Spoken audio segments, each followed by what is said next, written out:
ប្រវត្តិប្រាសាទបាគងប្រាសាទបាគងមានទីតាំងនៅចំកណ្ដាលរាជធានីហរិហរឡៃស្ថិតនៅទីខាងត្បូងនៃប្រាសាទព្រះគោហើយត្រូវបានកសាងក្នុងរជ្ជកាលព្រះបាទឥន្ទ្រវរ្ម័នទី1នៅក្នុងឆ្នាំ881ប្រាសាទនេះត្រូវបានចាត់ទុកជាប្រាសាទរដ្ឋសម្រាប់ឧទ្ទិសដល់ព្រះឥសូរហើយក៏សម្រាប់ឧទ្ទិសដល់អំណាចរបស់ព្រះរាជាផ្ទាល់ផងដែរប៉ុន្តែនៅពេលដែលទ្រង់យាងចូលទីវង្គតប្រាសាទនេះត្រូវបានប្រើប្រាស់ជាភ្នូររបស់ព្រះអង្គផ្ទាល់ប្រាសាទបាគងគឺជាឈ្មោះថ្មីដែលត្រូវហៅដោយប្រជាជននាសម័យកណ្ដាលឈ្មោះនេះចេញពីពាក្យផ្សំនៅពាក្យប្រាសាទបាគងប្រាសាទមានន័យថាទីកន្លែងសម្រាប់អាទិទេពគង់នៅបាមានន័យថាអ្នកគ្រប់គ្រងលោកឬថែរក្សាលោកនិងផ្ដល់ព្រហ្មចារីយ៍ដល់លោកដែលតាក់ទងទៅនឹងអាទិទេពទាំង3ព្រះអង្គគឺព្រះឥសូរព្រះវិស្ណុនិងព្រះព្រហ្មរីឯពាក្យគងគឺជាវត្ថុម្យ៉ាងសម្រាប់បំលើសំឡេងឲ្យលាន់ឮរំពងខ្លាំងហើយត្រូវបានអ្នកមានជំនឿលើអាទិទេពប្រើប្រាស់ដើម្បីបង្កើតជាសូរសំឡេងដាស់លាន់ដល់ឮដល់អាទិទេពទាំងអស់នៅលើឋានសួគ៌ប៉ុន្តែបើយោងតាមសិលាចារឹកនៃប្រាសាទនេះមានឈ្មោះដើមថាឥន្ទ្រេស្វាអំពីប្លង់និងសំណង់ស្ថាបត្យកម្ម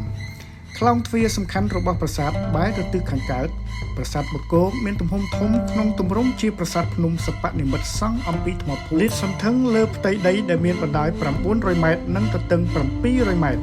ប្រាសាទនេះព័ទ្ធជុំវិញទៅដោយកំពែងធ្វើអំពីថ្មបាយក្រៀមចំនួន2ជាន់ហើយមានគួរទឹកមួយនៅចន្លោះកំពែងទាំងពីរនៅតាមបណ្ដោយផ្លូវច្រកចូលខាងកើតនិងខាងលិចមានសត្វនាគក្បាល7បាច់ចាំធំមាំចំនួន2ហើយដងខ្លួនដ៏ធំរបស់នាគទាំងពីរនេះបានសណ្ដូកអមសងខាងផ្លូវចូលទៅខាងក្នុងនៅខាងចុងកន្ទុយនាគនៃផ្លូវចូលខាងកើតយើងឃើញមានអំណាចទម្រថ្មភក់ដែលមានស្លាកស្នាមក្រញ៉ាំជើងបក្សីគ្រុឌឈាមជើងនៅលើទម្រនេះនៅក្នុងកំពែងជាន់ទី2មានសាលវែងចំនួន2សាងអំពីថ្មភក់មានទីតាំងស្ថិតនៅចំពីមុខខឿននៃផ្នែកខាងកើតនេះត្រូវគេចាត់ទុកថាជាបណ្ណាល័យសម្រាប់តម្កល់សម្ភារៈផ្សេងៗមានដូចជារូបបដិមាឬគម្ពីរវេទប៉ុន្តែមានមតិផ្សេងយល់ថាវាជាបន្ទប់សម្រាប់សម្រាកកាយនិងការតាំងសមាធិរបស់បព្វជិតទាំងឡាយដែលមកចូលរួមប្រពៃពិធីសាសនានៅទីនេះក្រៅពីនេះមានប្រាង្គធំល្មមសាងអំពីឥដ្ឋចំនួន8ទៀតក្នុងនោះប្រាសាទប្រាង្គចំនួន2មានទីតាំងស្ថិតនៅទិសសំខាន់ទាំង4ទិស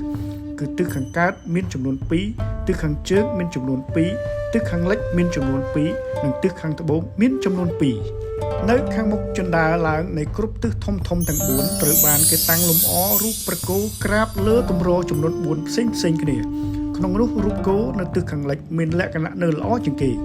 រីឯនៅទិសខាងជើងខាងត្បូងមានសភាពសឹករិចរិលខ្លាំងស្ទើរតែមិនអាចចំណាំបានចំណែកនៅទិសខាងកើតរូបគោនិងទម្រមានទំហំធំជាងគេប៉ុន្តែយើងអាចមើលឃើញតែអំណាចខ្លះនៃរូបព្រះគោតែប៉ុណ្ណោះសូមតាមដានវគ្គទី2អំពីប្រវត្តិប្រាសាទបាគងជាមួយខ្ញុំបាទហែមសុភ័ណ្ឌជាមគ្គុទ្ទេសក៍ទេសចរថ្នាក់ជាតិប្រចាំប្រជាណាចក្រកម្ពុជានិងជាអ្នកចងក្រងសៀវភៅមគ្គុទ្ទេសក៍អាណាចក្រអង្គរ Kingdom Guidebook ក៏ដូចជាអ្នកចងក្រងសៀវភៅមគ្គុទ្ទេសក៍ប្រាសាទបុរាណខ្មែរ